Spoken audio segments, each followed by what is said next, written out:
India സഖ്യത്തിൻ്റെ നേതൃസ്ഥാനത്ത് നിന്ന് രാഹുൽ ഗാന്ധിക്ക് മാറേണ്ടി വരുമോ? കോൺഗ്രസിന് ഇതുവരെ ഉണ്ടായിരുന്ന അപ്രമാദിത്വം ഈ സഖ്യത്തിൻ്റെ നേതൃസ്ഥാനത്ത് നഷ്ടമാകുമോ? അത്തരം ഗൗരവമായ ചോദ്യങ്ങൾ ഉയരുകയാണ്. പ്രത്യേകിച്ച് ബീഹാർ തെരഞ്ഞെടുപ്പിൽ കോൺഗ്രസ് നേരിട്ട കനത്ത പരാജയത്തിൻ്റെ പശ്ചാത്തലത്തിലാണ് ഈ ആവശ്യം ഉയരുന്നത്. മമതാ ബാനർജിയുടെയും അഖിലേഷ് യാദവിൻ്റെയും പേരുകളാണ് പകരം ഉയരുന്നത്. മമതാ ബാനർജിയുടെ പേര് തൃണമൂൽ കോൺഗ്രസിൻ്റെ MP കല്യാൺ ബാനർജി തന്നെയാണ് ഔദ്യോഗികമായി ഉന്നയിച്ചത്. മമതാ ബാനർജിയെ പോലെ ഒരു നേതാവ് ഈ ഇന്ത്യ സഖ്യത്തിൻ്റെ തലപ്പത്തേക്ക് വരണം. ഇന്ത്യ സഖ്യത്തിന് ഔദ്യോഗികമായി ഇതുവരെ ആരാണ് നേതാവ് എന്നത് അവർ ഒരിക്കലും തീരുമാനിക്കുകയോ പ്രഖ്യാപിക്കുകയോ ചെയ്തിട്ടില്ല. ഏത് പാർട്ടിയാണ് ഇന്ത്യ സഖ്യത്തെ നയിക്കുന്നത് എന്നത് സംബന്ധിച്ചും അങ്ങനെ ഒരു ഔദ്യോഗിക പ്രഖ്യാപനമില്ല. സഖ്യം എന്ന് തന്നെ പറയാൻ കഴിയില്ല, അതൊരു കൂട്ടായ്മയാണ്. ഈ കൂട്ടായ്മയിൽ മുമ്പുമൊക്കെ പലതവണ ഇത്തരം ചർച്ചകളൊക്കെ വന്നിട്ടുണ്ട്. ആ ഘട്ടങ്ങളിലൊക്കെ അത്തരം ആരാണ് നേതാവ്, ആരാണ് നയിക്കേണ്ട പാർട്ടി എന്നുള്ളൊരു തീരുമാനത്തിലേക്ക് പോകേണ്ടതില്ല എന്നതായിരുന്നു ഒരു പൊതു ധാരണ. അതിൻ്റെ അടിസ്ഥാനത്തിലാണ് നീങ്ങിക്കൊണ്ടിരുന്നത്. പക്ഷേ അപ്പോഴും അപ്രഖ്യാപിതമായി രാഹുൽ ഗാന്ധി തന്നെയായിരുന്നു ഈ സഖ്യത്തിൻ്റെ തലപ്പത്തുണ്ടായിരുന്നത്. കോൺഗ്രസ് തന്നെയായിരുന്നു ഈ സഖ്യത്തെ നയിച്ചുകൊണ്ടുമൊക്കെ ഇരുന്നത്. പക്ഷേ കഴിഞ്ഞ ലോക്സഭാ തെരഞ്ഞെടുപ്പിൽ സാമാന്യം ഭേദപ്പെട്ട ഒരു പ്രകടനത്തിലേക്കൊക്കെ ഈ സഖ്യത്തിന് എത്താൻ കഴിഞ്ഞു. പക്ഷേ അതിനുശേഷം നടന്ന പ്രധാനപ്പെട്ട തെരഞ്ഞെടുപ്പുകളിലൊക്കെ മഹാരാഷ്ട്ര തെരഞ്ഞെടുപ്പ് ആയിക്കോട്ടെ, അവിടെ കോൺഗ്രസ് ദയനീയമായി പരാജയപ്പെടുന്നു. കോൺഗ്രസിനൊപ്പം നിന്ന സഖ്യകക്ഷികളും ഈ തരത്തിൽ പരാജയപ്പെടുന്നു. ഹരിയാനയിൽ കോൺഗ്രസ് എന്തായാലും ജയിക്കും എന്നുള്ള വലിയ ആത്മവിശ്വാസത്തിലായിരുന്നു. പക്ഷേ അവിടെയും ദയനീയമായി പരാജയപ്പെടുന്നു. പിന്നീട് ബീഹാറിലും കോൺഗ്രസ് സഖ്യം RJD സഖ്യം മഹാഗഠബന്ധൻ വിജയിക്കുമെന്നുള്ള പ്രതീക്ഷ വരുന്നു. അവിടെയും വലിയ പരാജയം ഏറ്റുവാങ്ങേണ്ടി വരുന്നു. ആകെ ജാർഖണ്ഡിൽ മാത്രമാണ് ഇന്ത്യ സഖ്യത്തിന് അവിടെ ഹേമന്ത് സോറൻ്റെ നേതൃത്വത്തിലുള്ള സഖ്യത്തിന്, അത് കോൺഗ്രസിനേക്കാൾ ഹേമന്ത് സോറൻ്റെ നേതൃത്വത്തിലുള്ള സഖ്യത്തിന് ഒരു വിജയം അവകാശപ്പെടാൻ കഴിയുന്നത്. അതുപോലെ തന്നെ ജമ്മു കാശ്മീരിലാണ്, അവിടെയും ഒമർ അബ്ദുള്ളയുടെ നേതൃത്വത്തിലാണ്. അവിടെയും കോൺഗ്രസ് വല്ലാതെ പിന്നിൽ പോയി എന്നത് ആലോചിക്കണം. ഈ തെരഞ്ഞെടുപ്പുകളിലേക്കുള്ള തുടർച്ചയായ പരാജയങ്ങളുടെ പശ്ചാത്തലത്തിലാണ് രാഹുൽ ഗാന്ധി എന്ന നേതാവിന് നരേന്ദ്രമോദി എന്ന പ്രധാനമന്ത്രിയെ, അമിത്ഷാ നരേന്ദ്രമോദി ദ്വയത്തെ പരാജയപ്പെടുത്താൻ തക്ക ജനപിന്തുണയുണ്ടോ എന്നുള്ള ചോദ്യം ഉയരുന്നത്. പ്രതിപക്ഷ കക്ഷികളെ കൂട്ടിയോജിപ്പിക്കാൻ പ്രാപ്തനായ ഒരു നേതാവാണോ രാഹുൽ ഗാന്ധി? അങ്ങനെ ഒരു പാർട്ടിയാണോ കോൺഗ്രസ് എന്നുള്ള ചോദ്യം ഉയരുന്നത്. പ്രത്യേകിച്ച് അഖിലേഷ് യാദവിൻ്റെ പാർട്ടി SP സമാജ്വാദി പാർട്ടിയാണ് പ്രധാനമായും ഇങ്ങനെ ഒരു ആവശ്യം, അഖിലേഷ് യാദവിനെ നേതൃത്വത്തിൽ നിർത്തിക്കൊണ്ട് മത്സരിക്കണം എന്നുള്ളൊരു ആവശ്യം ഉന്നയിക്കുന്നു. അവരുടെ MLA രവിദാസ് മഹോത്രയാണ് ഇങ്ങനെ ഒരു ആവശ്യം ഉന്നയിച്ചത്.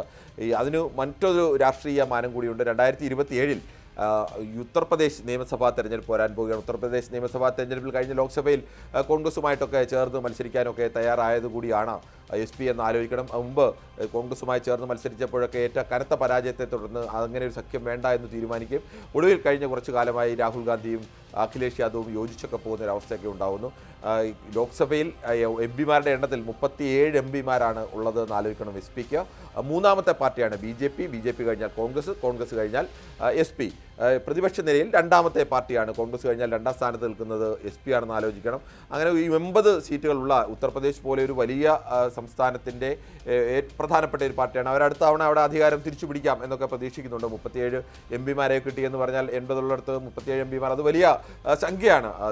അതുകൊണ്ട് തന്നെ അവർ അത്തരം ഒരു പ്രതീക്ഷ ഇപ്പോഴും അവരുടെ കൈവശം വെക്കുന്നുണ്ട്. അവിടെ കോൺഗ്രസിനെ കൂട്ടുമോ എന്നുള്ള ഒരു ചോദ്യമാണ് ഉയരുന്നത്. അതോടൊപ്പം തന്നെ തൃണമൂൽ കോൺഗ്രസിന് 29 MP-മാരുണ്ട്. മമതാ ബാനർജിയെ സംബന്ധിച്ചിടത്തോളം ഇന്ത്യ ആകെ അറിയപ്പെടുന്ന ഒരു പ്രധാനപ്പെട്ട ഫിഗറാണ്.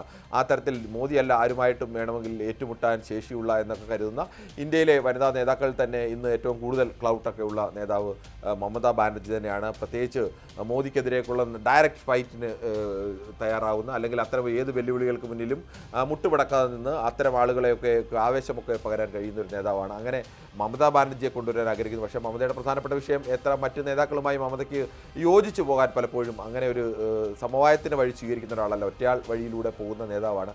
പക്ഷേ അവിടെയും രാഹുൽ ഗാന്ധിക്കെതിരെയുള്ള നീക്കത്തിൽ ഈ ബീഹാറിൽ ഒപ്പം മത്സരിച്ച RJDയുടെ നേതാവ്, ഇന്ത്യയിലെ തന്നെ പ്രതിപക്ഷ പാർട്ടി നിരകളിൽ ഏറ്റവും തലമുതിർന്ന നേതാവ് എന്നൊക്കെ പറയാം, അത് ലാലു പ്രസാദ് യാദവാണ്. ലാലു പ്രസാദ് യാദവിനോട് ഈ ചോദ്യം ചോദിക്കുന്നു, നിങ്ങൾ കോൺഗ്രസിന് സംവരണം ചെയ്തിരിക്കുകയാണോ ഇന്ത്യ മുന്നണിയുടെ നേതൃസ്ഥാനം, അവിടേക്ക് മമതാ ബാനർജിയുടെ പേര് കേൾക്കുന്നല്ലോ എന്ന് പറയുമ്പോൾ കോൺഗ്രസിൻ്റെ എതിർപ്പ് അത് തുടർച്ചയായി ഉണ്ടാവുന്നതാണ്. അത് കാര്യമില്ല, അവർ നയിക്കട്ടെ എന്നാണ് പറയുന്നത്. അപ്പോൾ മമതാ ബാനർജിയോട് നയിക്കുന്നതിനോടാണ് കൂടുതൽ താല്പര്യം ലാലുവിന് എന്നതുകൂടി അതിൽ ഉൾക്കൊണ്ടിട്ടുണ്ട്. അങ്ങനെ ഒരു വിഷയം കൂടി വരുന്നുണ്ട്. പ്രധാന നേതാക്കളൊക്കെ ആ തരത്തിൽ ലാലുവിൻ്റെ അടക്കം പിന്തുണ വരുന്നത് മമതാ ബാനർജിക്കാണ്.